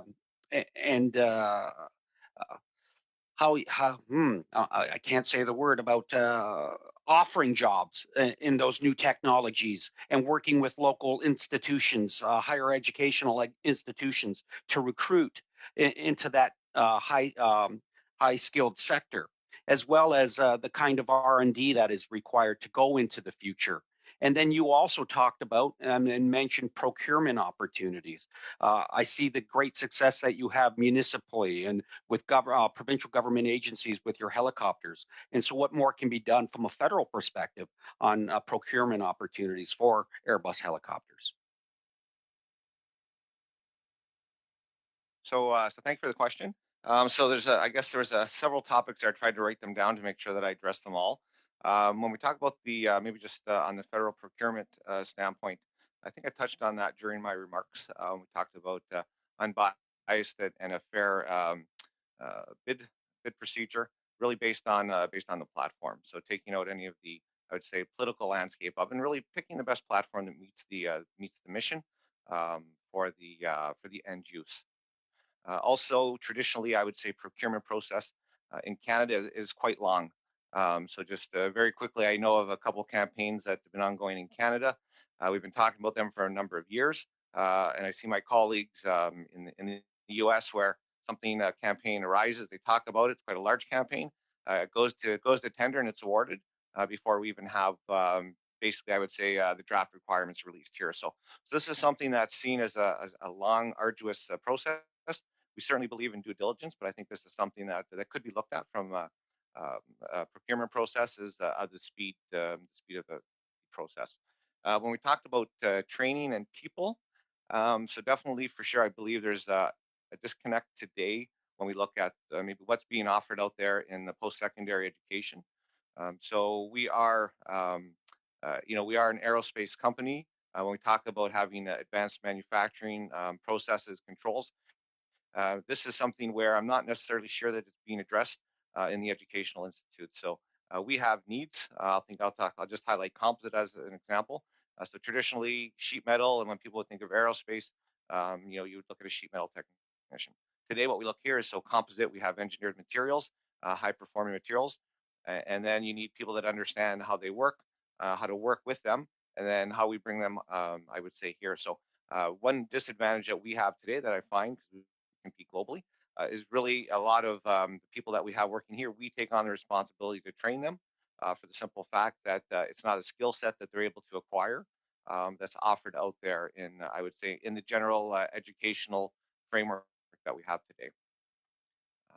Now, in terms of R&D, are there hindrances out there or things that preclude you from accessing the needed kind of R&D supports and funds that may be out there? So R&D certainly at group level, there's a fair amount of R&D that goes on, obviously with zero emissions that we're working on, environmental, blue tech blades. This is all things that are done, I would say, at the group level. The R&D that we look for here that we've struggled is when we look at the process improvements and the manufacturability of the product. There's really is, I could say, very few, if any, programs out there that really make sense for us. So again, we find ourselves in a position where we're investing significantly to develop the employees on the on-job training. So that again, there's a learning curve involved as well too. So these would be my key points. Would be certainly some sort of program out there, some funding that could help us if it's not available out there in the public domain. Some way to offset the cost to Airbus to train these people. Thank you, and thank you for your time. Thanks for the question. Thank you very much. Our next round of questions goes to MP Van Bynen. You have the floor for 5 minutes. Thank you, Madam Chair. This pandemic is an unprecedented and a major disruptor that foreshadows a new normal for the airline industry, the aerospace industry, and indeed in the world economy. And we know that, and we've heard a lot of discussion in terms of what's needed for the survival of the industry and for a safe restart. I note also, though, that in the Globe and Mail, they've published an article that says Canada's aviation industry needs a total overhaul, not just a bailout. And my questions would be for WestJet and for Airbus, and that is, in your long-term planning, what is the new normal that you see for the airline industry, and what do you see as critical elements that are needed to respond to these changes? I'll start with WestJet. Sure. Thank you so much for your question.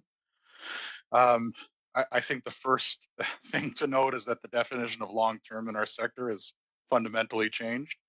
I think all of our forecasting and other issues have really changed. We're developing an investment schedule month to month now, whereas we used to do it twice a year. So everything has changed. I don't know the article you're referring to, but I can talk about some of the critical issues that you're touching on. I'm going to leave out the safe restart, Mr. Van Bynen, because we've talked a lot about that, but that is two things. First would be the prioritization of domestic travel, and the second would be a more appropriate arrivals testing regime for international traffic. But the other issue that I think you're getting to is the cost of travel. In Canada, the cost of travel has been a major achievement of WestJet. So in 2019, I believe that fares have been stagnant for about 2 decades in Canada, and we were saying in 2019 that Canada had never been more affordably connected to each other in the world than it was. So if you consider 2019 to be a very high mark for affordability and accessibility and for communities gaining access, the policies that supported that were okay in good times, but they won't work in bad times. And there was an example just yesterday of the president of Southwest Airlines made an announcement that they are going to be investing in Bellingham, Washington. And he cited government taxes and fees as the reason Southwest was investing in Bellingham, Washington. He didn't cite WestJet's plane sucks. He didn't say Swoop can't compete. We can compete globally. What he cited was government policy. So we need to be really careful about the cost of travel.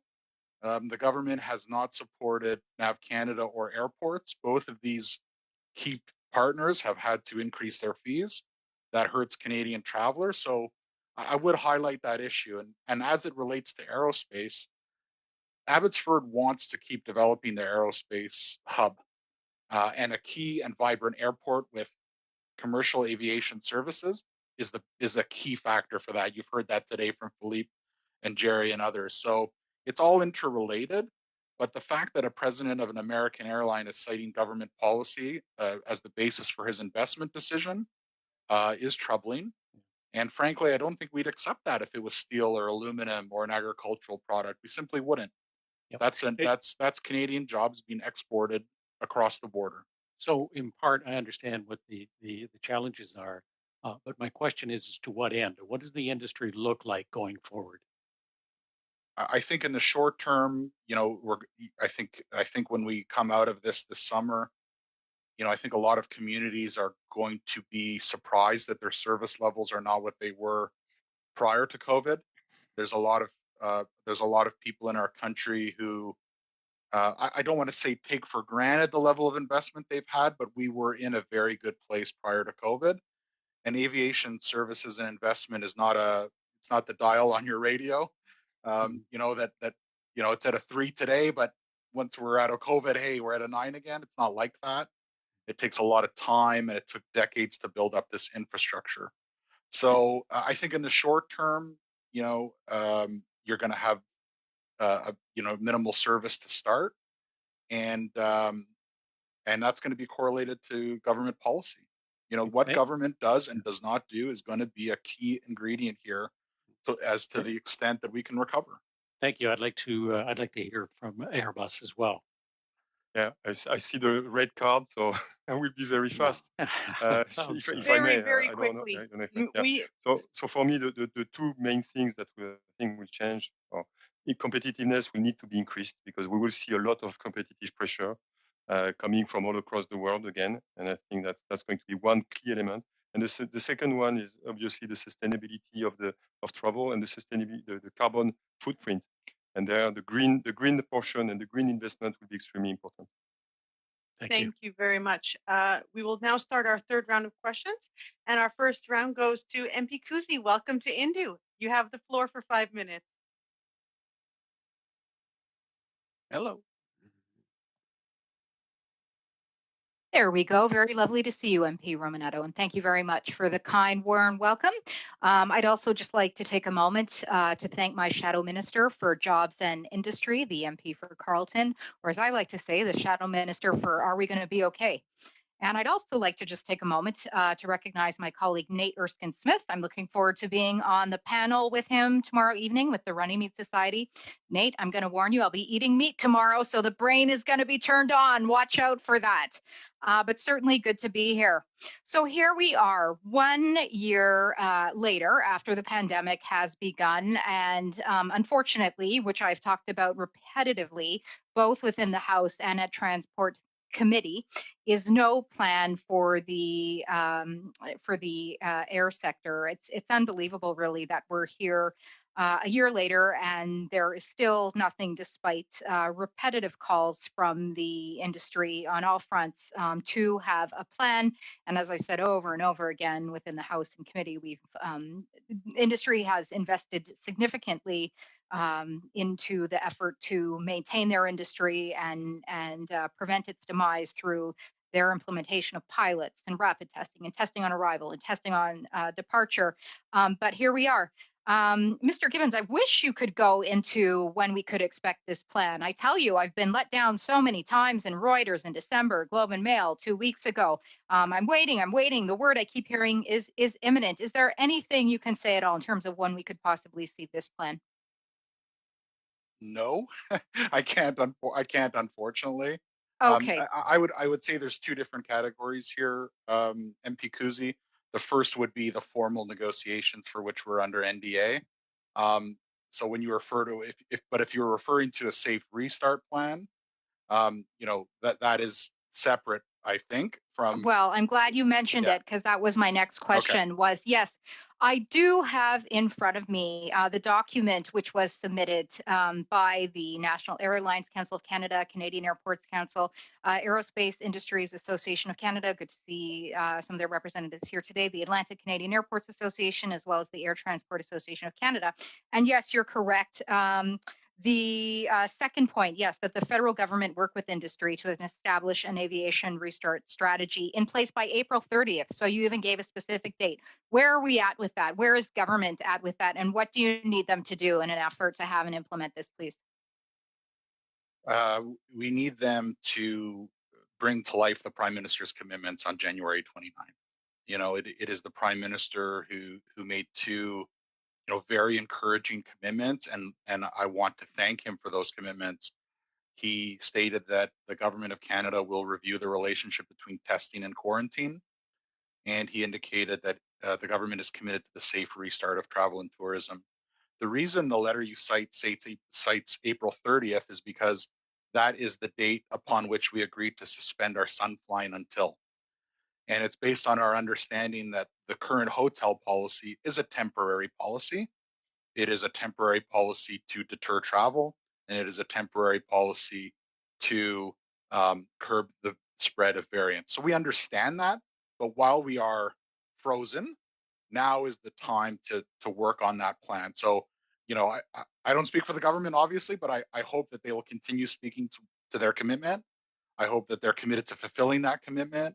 And, there's some really positive indication of this so far from Minister Alghabra and others in the government. And I think the important thing to note here, MP Kuzi, is this is not just about airlines. Our entire travel and tourism sector, there are hoteliers and others that are waiting right now to know whether or not they should be hiring staff this summer, whether or not they should be staffing up.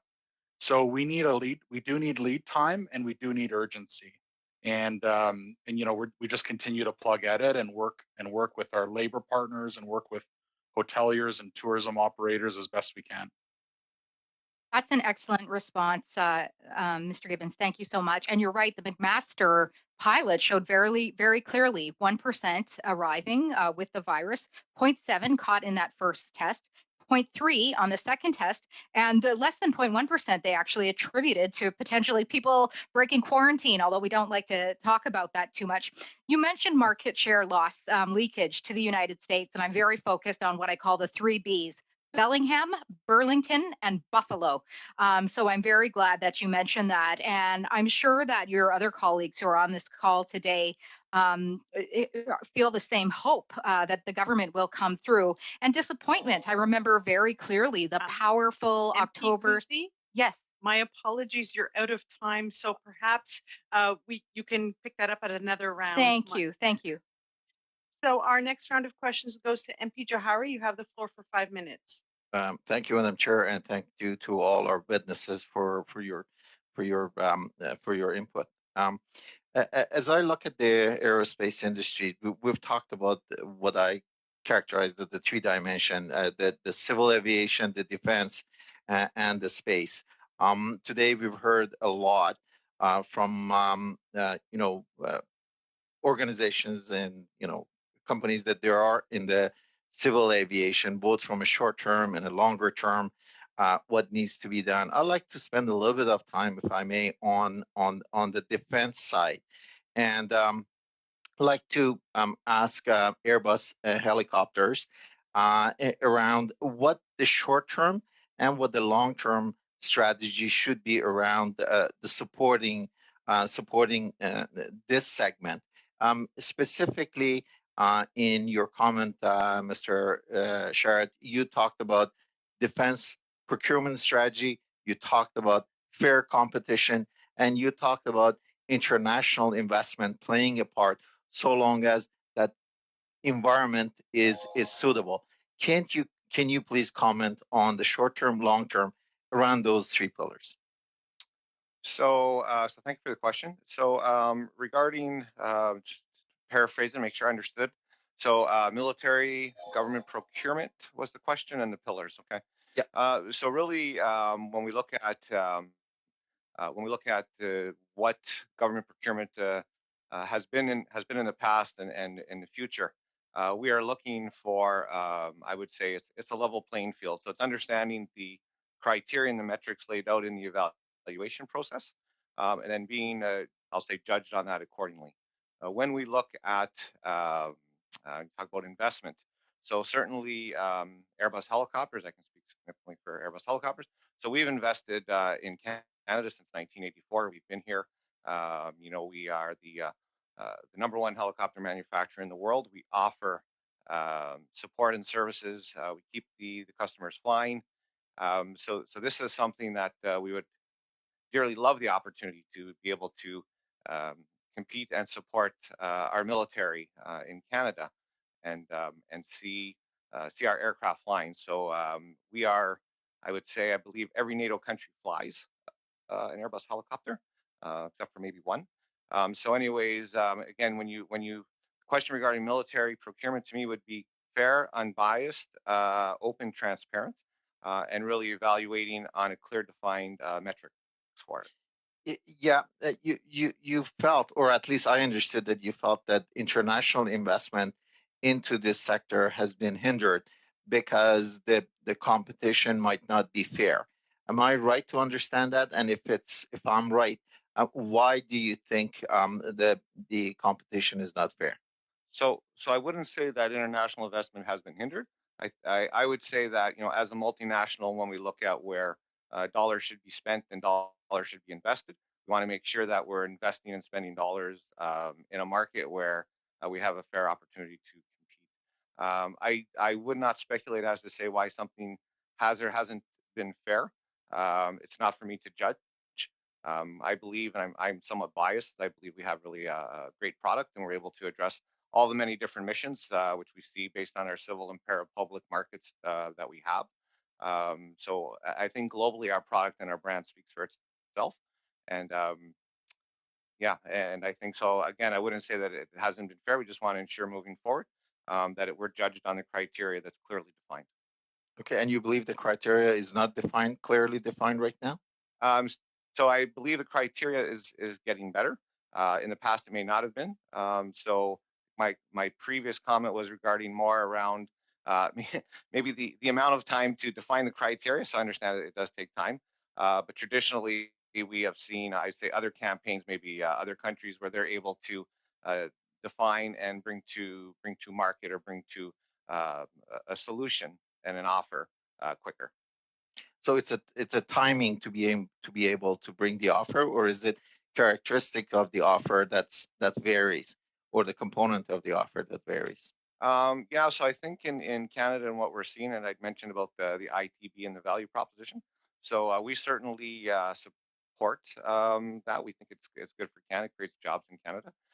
So I would say today, from what we're seeing in some of the recent, I would say, federal procurement campaigns, is that it looks very reasonable, and I would say very fair. Thank you. Thank you very much. Notre prochain tour, c'est député Lemire. The next round will be Member Lemire, and I'm adding a time. Thank you very much. My question will be for Mr. Brouillard.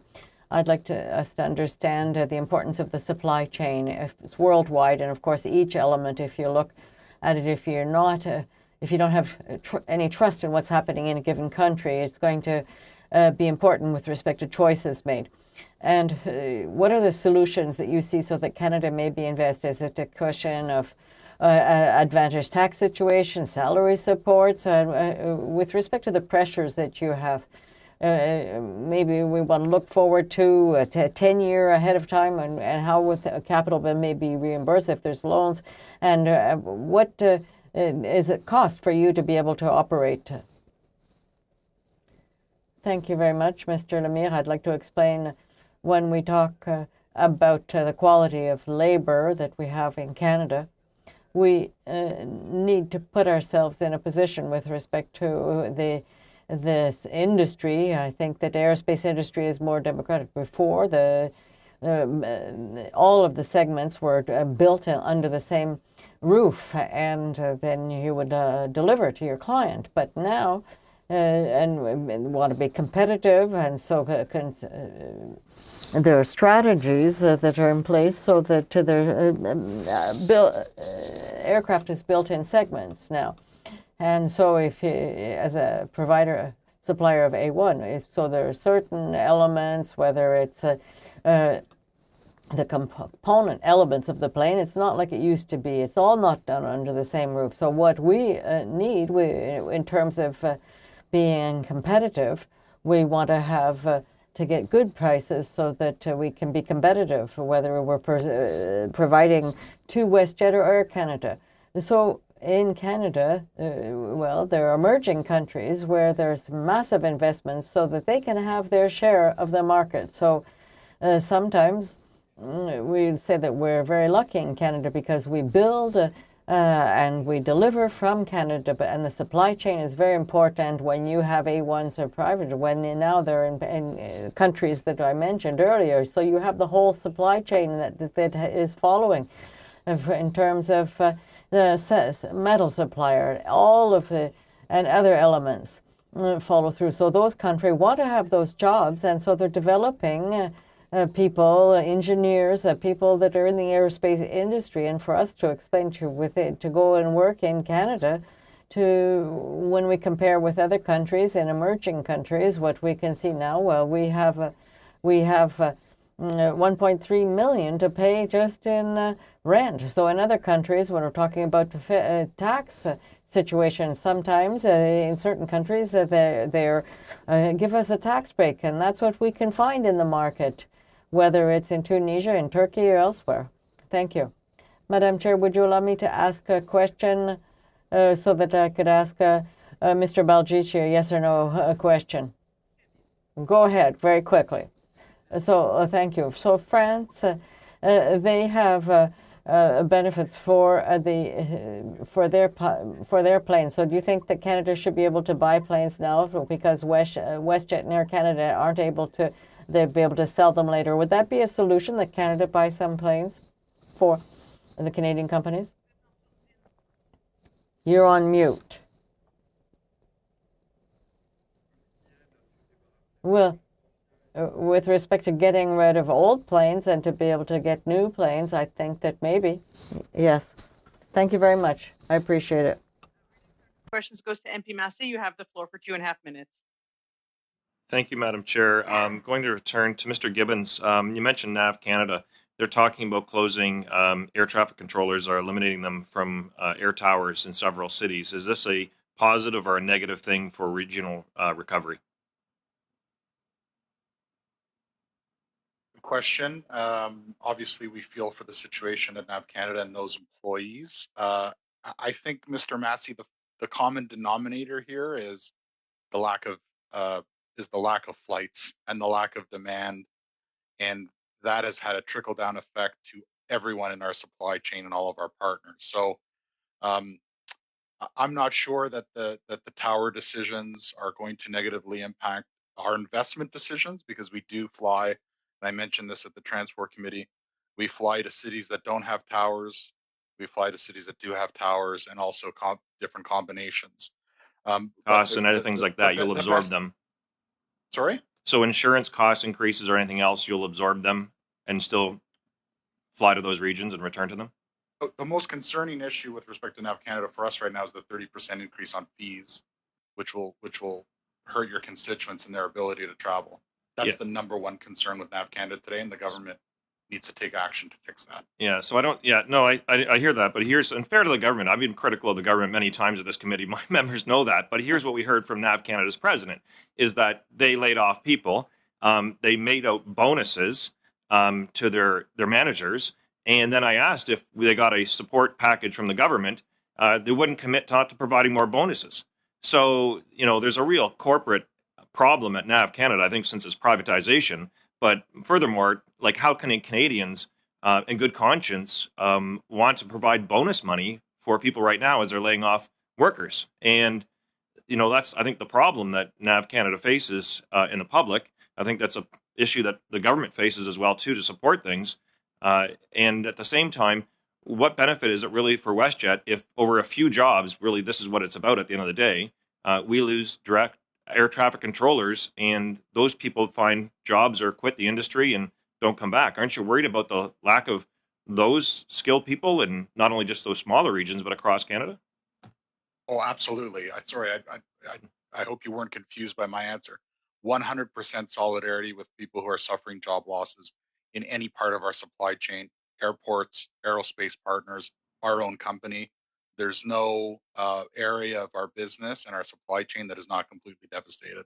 So no, we have great sympathy and solidarity with employees who are losing their jobs because of this downturn. Okay, Thank you very much. Thank you, Madam Chair. Sorry, MP Massey, you're out of time. Our next round of questions goes to MP Polyev. You have the floor for 5 minutes. Thank you very much, Mr. Gibbons.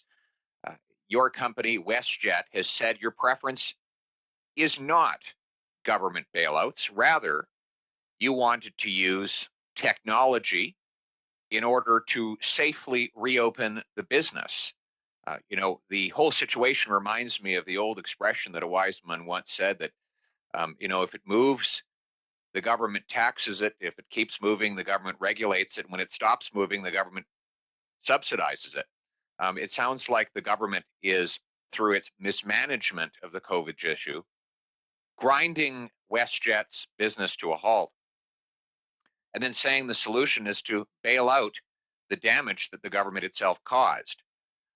Can you tell me whether there are other countries where they have successfully deployed technology to allow the safe reopening of the airline business without the enormous cost we've witnessed here in Canada?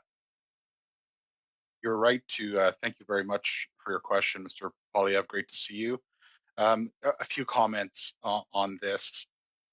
You're right. A safe restart is our priority. Wage supports are our priority. Our priority is not additional debt or loans at this time, and that was the subject of the letter all the committee members received from our CEO before Christmas. So we have been pretty clear about that. And then again, I need to repeat, our negotiations are under NDA. With respect to who has unlocked this equation, we have a policy answer here at home in Alberta. In Alberta, the Public Health Agency of Canada and Dr. Hinshaw worked on a pilot that reduced quarantine and effectively tested. And it was a very innovative project, and it was specifically designed, Mr. Polyev, to answer the question we face today in Canada, which is how do we safely restart? And, she's given great testimony. This is Dr. Hinshaw, about how that pilot actually caught the variant and helped limit the spread of the variants. So when we look at what are the policy answers, we think the application of that pilot as a national policy for May 1st is probably the most logical. Because so basically what happened here, for people who might not know, is that there was rapid testing at the airport in order to identify transmission and then to allow the efficient circulation of air traffic. Is that a summary, a good summary? That is a good summary. Just a note on rapid, it was a PCR test. So if you were landing in Calgary from Las Vegas, Mr. Polyev, you would take your test at the Calgary airport. You would go home. You would have to present a quarantine plan. But upon your receipt of your negative test, you were released from quarantine.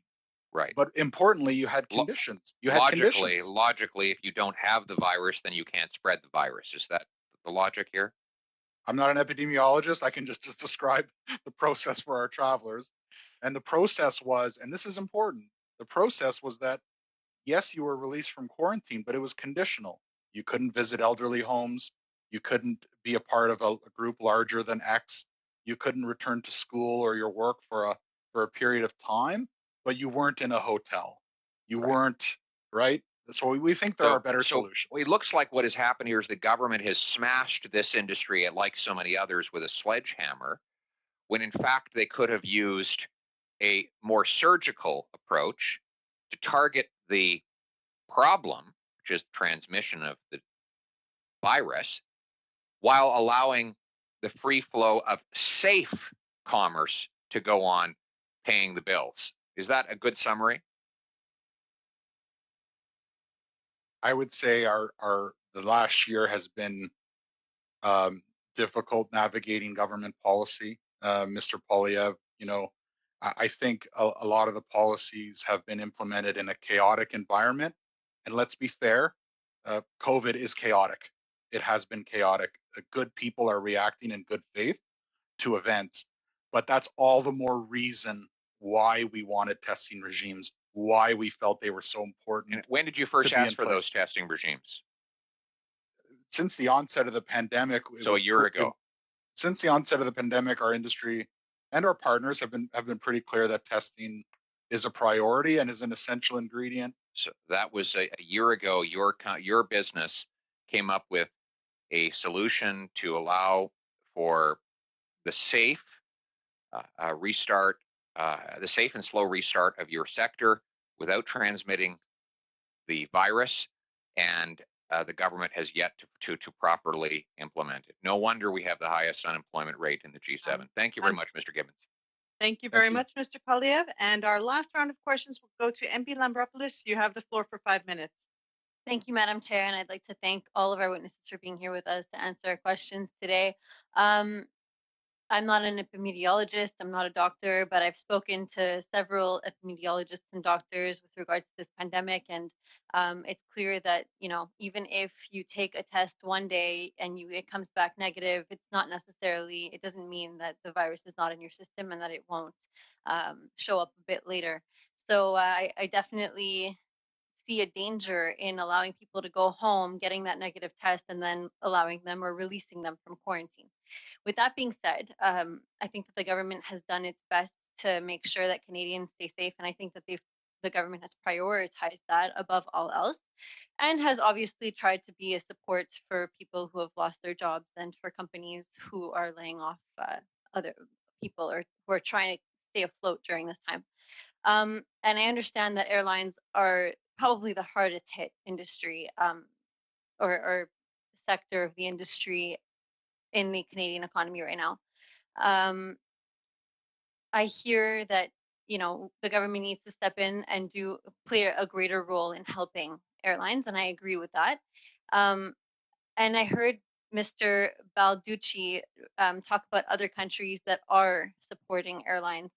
And I was wondering if you can maybe give us some best practices of other countries if you have that information on hand, so that we can possibly recommend that in the future.